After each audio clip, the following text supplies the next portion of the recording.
Cartago de lenga este. Urbe latericium e venit marmorem reliquit. Vini, vini, vec. Fabrum esse suae cenque fortunae. Ceterum, Centeu, Cartaginem, F. delendem.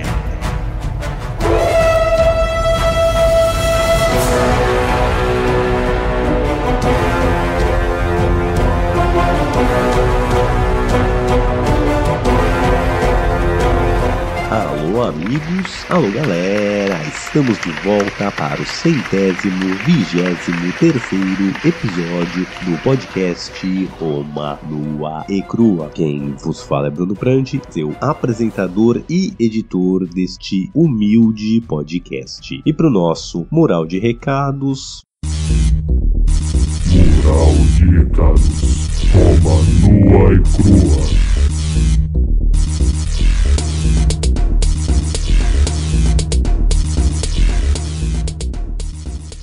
Muito bem, pessoal, quero aqui mais uma vez pedir desculpa pela inconveniência do podcast tá saindo tão espaçado. Dia 11/6/2023, tô mudando para minha casa nova e espero que até julho eu consiga voltar a fazer 2 podcasts por mês. Até lá, peço paciência e aproveito para dar aquela mendigada básica e pedir uma ajuda via Pix na chave brunoesquivelprandi@gmail.com ou através do Padrim no www.padrim.com/Roma Nua e Crua. Os links estão ali na descrição e eu aproveito também o momento para saudar o nosso novo padrinho, ele, Vanderlan Alves. Muitíssimo obrigado a se juntar ao nosso panteão de heróis, é muito bem-vindo e que todos sigam o exemplo do nosso ilustre Vanderlan. Dito isso, bora pro nosso recapitulando.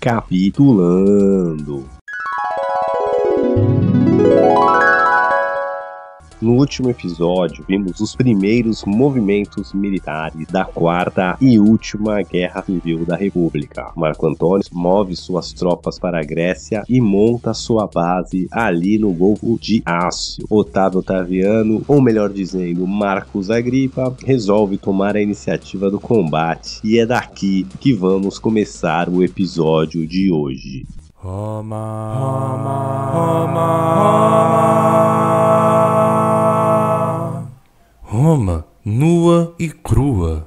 Muito bem, pessoal, quero começar aqui o episódio fazendo uma breve correção. No episódio passado eu disse que Otávio Otaviano e Marco Antônio tinham trocado ativos militares e que Tonhão tinha trocado 200 navios por 8 legiões. Na verdade foram 120 navios e não 200, tá feita aqui a minha correção. E antes da gente entrar na treta de fato, eu queria dar mais uma divagada, algumas considerações a mais sobre a escolha da Grécia para ser a base militar do Marco Antônio. Senta que lá vem a história. Se a gente voltar ali para nossa segunda Guerra Civil da República entre Júlio César e Pompeu Magno, o Pompeu Magno escolheu a Grécia e perdeu. Na terceira Guerra Civil da República, entre o segundo triunvirato e os libertadores escolheram a Grécia e perderam. E agora, Marco Antônio escolhe de novo a Grécia. Ai, que burro, dá 0 pra ele. Eu já passei aqui alguns dos motivos, uma linha de suprimentos mais bem estabelecida, eu posso dizer assim, um caminho, uma rota de fuga caso necessária, a questão de não querer parecer o agressor, e essa questão de não parecer o agressor principalmente me intrigou, porque todo mundo sabia que o triunvirato ia se virar contra si. Quando o Otávio Otaviano aparece em cena, ele e o Marco Antônio já se estranham, então assim, essa união política era um casamento de conveniência e tava claro. Então por que não querer parecer o agressor, né? Se a gente também pode usar aquela máxima de quem vence escreve a história. Ele poderia escrever o que ele quisesse, e Marco Antônio tinha também um histórico aí de lutas pela República Romana bem extenso. Então isso é uma coisa que me intrigou. Pesquisando, eu achei um fato interessante. Uma coisa é, apesar do Marco Antônio ser ali um romano prestigiado, ele estava ali no leste faz tempo, isso não tem uma relevância em si muito grande, ele tá lá, porém o que tem uma grande relevância é que as tropas do Marco Antônio eram em sua maioria egípcios, sírios, gregos, armenos e etc. Então assim, ele tinha soldados de diversas etnias e pouquíssimos soldados italianos, enquanto o nosso Otávio Otaviano tinha um exército basicamente ali composto de itálicos, ibéricos, mas o pessoal ali da gema mesmo. Então para o Marco Antônio, se ele chegasse invadindo a Itália com um exército todo estrangeiro, apesar de legiões romanas, mas a galera toda estrangeira, seria muito mais fácil colocar ele como o agressor, um estrangeiro invadindo as terras romanas. Então, o que me parece, o que eu li é que realmente a estratégia do Marco Antônio era atrair o Otávio Otaviano para Grécia, vencer ali na Grécia, depois ele voltava para Itália, com os soldados itálicos que ele tivesse, fazia aquela festa, seria recebido com toda a pompa e honra. E mais um fato interessante é que sim, o Marco Antônio era muito famoso e querido na Grécia, então ele também tinha uma base ali de alianças, uma base ali para recrutar soldados e pegar recursos também bem interessante. Então, complementando ali o episódio, mais algumas razões do Tonhão escolher a Grécia para ser a sua base. E como mais um fator aí, mais uma correçãozinha, né? Eu disse que uma das razões principais também era a linha de suprimento, o que era verdade, né? E a maioria dos seus suprimentos vinha do Egito, ou seja, ele precisava de navios de transporte marítimo para levar os suprimentos, as tropas, as provisões de um lugar para o outro. Então, se ele fosse usar essa frota, esses barcos para fazer um embate naval, um ataque anfíbio, um bloqueio dos portos ali da Itália, ele ia ter que usar navios que ele pretendia usar como navios de transporte, navios que seriam usados ali para realmente estabelecer sua linha logística, ao invés de usar para ataque. Se ele usasse para ataque, ele perdia os navios de logística. Então, juntando tudo isso, a gente entende por que Tonhão resolveu ficar ali na Grécia. Tá bom. Bom, então Tonhão, como a gente já viu no episódio passado, monta sua base militar ali no Golfo de Ácio, fica meio caminho ali da Grécia Central, vou chamar assim, meio caminho do Egito. Então ele consegue recrutar e usar suprimentos dos dois lados, né? Ele consegue ter uma boa rede de comunicação e ele estava ali se sentindo seguro. Ele teve que montar ali várias bases, mas ele acredita que tá com a faca e o queijo na mão, porque ele tá num lugar mais rico, ele tem mais recursos, ele tem mais população para tirar impostos, soldados e etc. O que ele queria usar era o tempo a seu favor. Ele fica ali se preparando, deixa Otávio Otaviano fazer os primeiros movimentos e, com sorte, os movimentos dão errado, os recursos vão acabando e, se tudo der certo, eles não precisam nem lutar. As presepadas, os recursos limitados ali do Otávio Otaviano seriam logo consumidos e logo acabaria com a guerra. Esse era o plano, o master plan ali do nosso Tonhão. O Tonhão só não contava com uma coisa, né? O brilhantismo de Marcos Agripa. O cara era muito fera, eu já falei aqui várias vezes, ele era o braço direito do Otávio Otaviano, principalmente nas questões militares. Ele já provou aqui várias vezes o seu potencial, o seu expertise, mas agora eu acho que é um dos seus melhores momentos. Então, antes do Tonhão e Otávio Otaviano entrarem aí na treta de fato, né? Vamos lembrar que o Otávio Otaviano, ou o que eu quero dizer com isso, né? O Marcos Agripa, estava em guerra ali com o Sexto Pompeu. Sexto Pompeu, que dominava a Sicília, ele era conhecido como filho de Netuno, o rei dos mares, ele era um cara que tinha muito navio e muito expertise naval, e a guerra contra ele foi basicamente uma guerra naval que o Agripa conseguiu vencer. Então daí ele já estava, como eu posso dizer, muito bem preparado para umas batalhas navais. Você é o bichão mesmo, hein, doido? Não só isso, o brilhantismo do Agripa também fez ele recrutar o que tinha de melhor ali, de soldado, de marinheiro, de todo tipo de gente ali que soubesse manejar navios. Então ele monta ali uma super elite naval ali de forças navais, algo como se fosse os marines americanos ou os fuzileiros navais brasileiros, uns caras muito zica e com muita experiência. Ele reúne essas tropas, esses barcos ali no sul da Itália e ele planeja fazer um ataque surpresa ali em alguma base do Marco Antônio. Lembrando, né, que os romanos não são muito famosos pelas suas habilidades navais e era normal na época ali a navegação dos romanos ser feita costeando. Eles não iam para muito longe da costa, justamente para poder ressuprir, para não se perderem e por uma série de outras razões. Mas o que o nosso Marcos Agripa faz, ele reúne essa elite aí das pessoas e vai navegar via mar aberto, não costeando e sem nada, né? Lembrando que a tecnologia ainda bem rudimentar, então só usando ali o sol, as estrelas, a lua para navegar, os caras vão pegar o mar aberto e vão navegar por 4 dias até chegar numa base naval ali do Tonhão, mais ao sul de onde ele estava, né? Então o Tonhão estava ali no Golfo de Aço, ele teve que espalhar tropas e bases ali por todo o Golfo, né? Pouco mais em volta, garantindo assim a sua linha de suprimentos que vinha do Egito, e o Marcos Agripa, com essa elite naval, consegue tomar uma base naval ali no sul de onde o Marco Antônio estava. Então eles chegam ali de surpresa. Isso, cara, de eles conseguirem chegar com precisão, sem nenhum tipo de tecnologia de GPS ou de navegação naquela época, é um feito fantástico. E não só chegam,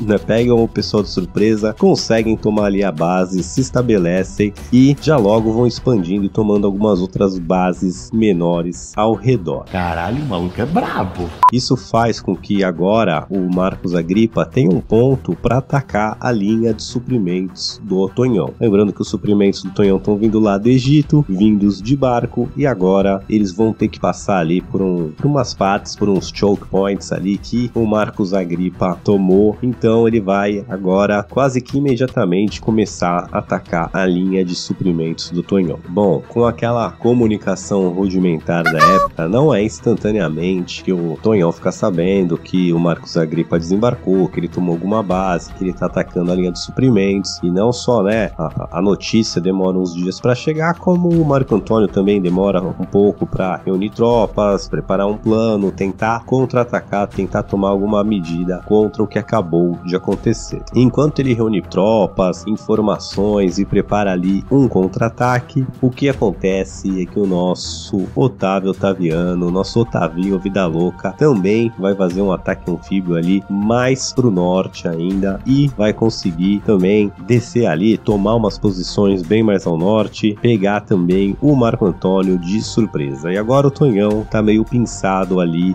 numa posição central, com o Otávio Otaviano ao norte dele e o Marcos Agripa ao sul. O nosso Otavinho Vida Louca também fez uma manobra muito bem pensada e planejada e organizada, claro, pelo Marcos Agripa, mas ele conseguiu atravessar um pouco antes do que o Marco Antônio estava antecipando, ou seja, ele conseguiu uma data um pouco mais recente e ele também parou mais pro norte do que o Marco Antônio esperava. Então ele conseguiu, assim, fugir das defesas principais, se estabelecer num ponto, trazer tropas e suprimentos, e o Tonhão foi pego com a calça curta e agora está pinçado ali entre essas duas forças. Tá uma cilada, filho. E agora ele tá numa posição difícil, porque se ele atacar o norte, ele libera ali o Marcos Agripa para descer o sarrafo na sua linha de suprimentos. E se ele vai atacar o Marcos Agripa, ele fica exposto pro Otavinho Vida Louca descer ali do norte pro sul e atacar a sua base principal em Aço. Então agora ele tem que pensar qual a sua melhor estratégia, o que fazer. Bom, o Marco Antônio, ele sabia da capacidade do Marcos Agripa. O cara era um general de primeira e acabou de meter 2 ataques anfíbios muito bem sucedidos que pegaram um general da estirpe do Marco Antônio completamente de surpresa nas 2 vezes. Então o Marco Antônio pensa, reflete e chega à conclusão que atacar o Marcos Agripa de primeira não é a melhor das ideias. Vai atrás então do Otavinho Vida Louca, aquele pivete insolente que sem o Marcos Agripa do lado para comandar as tropas tá muito mais desprotegido, desguarnecido. Então ele começa os preparativos, vai marchando para o norte ali em direção ao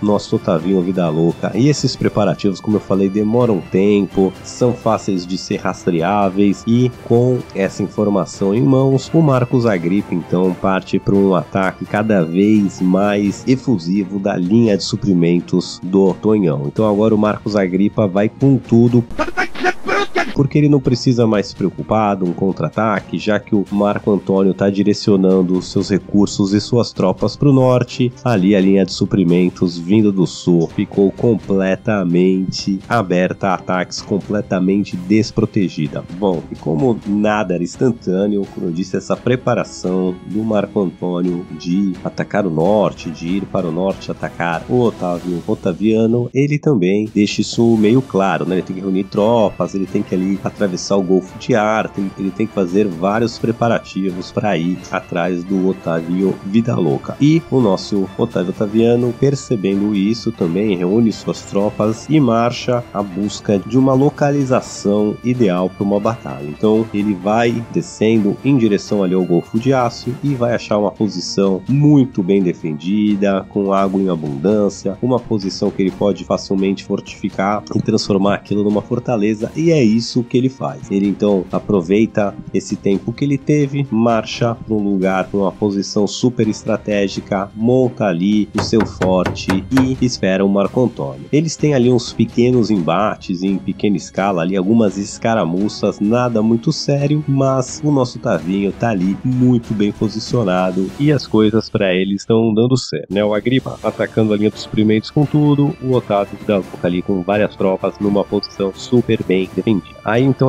vou dizer que essa pausa ali, que essa guerra dá uma pausa, o Marcos Agripa e o Otávio Otaviano vão se encontrar para alinhar a estratégia novamente. Quando eu digo os dois se encontrar, é o Otávio Otaviano ouvir a estratégia do nosso glorioso Marcos Agripa, que, sabendo onde o Otávio Otaviano se instalou e das condições, né, da linha de suprimentos vulnerável, eles decidem que o melhor a fazer é ficar assim. O Otávio Otaviano na sua posição, ele pede para ele não sair, ficar ali, é uma posição muito boa, e se o Marco Antônio for louco de atacar aquela posição, deixa ele atacar. Enquanto isso, eles vão lá no sul, Marcos Agripa e a sua gangue, destruindo a linha de suprimentos, não só atacando, mas também como capturando barcos, soldados. Então, cada barco que você captura do inimigo, né, um para você, um menos para ele, tem um efeito duplo nisso. E era isso que o Agripa estava se concentrando, não apenas em destruir a linha de suprimento, mas também capturar o maior número de embarcações possíveis do Marco Antônio. E assim, pessoal, a posição do nosso Tonhão vai ficando cada vez mais crítica. Pensado